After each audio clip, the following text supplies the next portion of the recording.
Теңиз Бөлтүрүк мырзаны мен жакындан тааныбайт экем. Ал кишини баягы Канаданын жараны катары билем.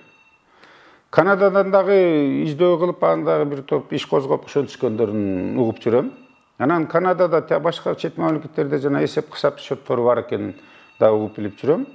Анан жанагы мамлекеттик кызмат боюнча ал жерде так жазылып турат. Чет мамлекеттин жарандарын Кыргыз Республикасындагы мамлекеттик кызматка коюуга болбойт деп турат.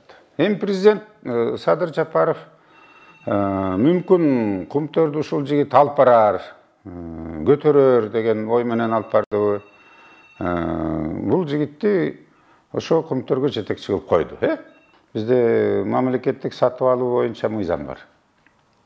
Анан бирөөнө эле тиги бөлүштүбү же кызыкчылыгы болдубу, эмнеге андай кымбат баа менен алат, эмне билбейби. Азыр деген компьютер заман, соткаңызды ачсаңыз толтура чыгат эмеспи? Кай жерде ким канчадан сатып аткан. Анан бул чоң ишканада. Көп күйүүчү майды сарп кыла турган ишкана. Демек, булардыкы даже төмөн түшүш керек да.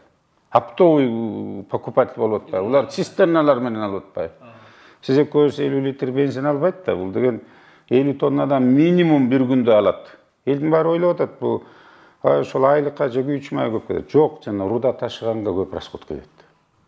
Эсептеп атасы канча суммага зыян тартканыңызды айткан жок, жок гана кымбат бадалуу деди. Демек, абдан чоң өлчөгөн суммага зыян тарткан экенбиз, чыгышы мүмкүн экен. Туура, эми анан ал деген мамлекеттин элдин акчасы болчу да. Анан эми муну мен айтар элем, азыркы күnkү өкмөткө дагы, тергөө органдарына дагычы, муну сөзсүз деген иликтеп, анан кайра кустуруш керек депчи.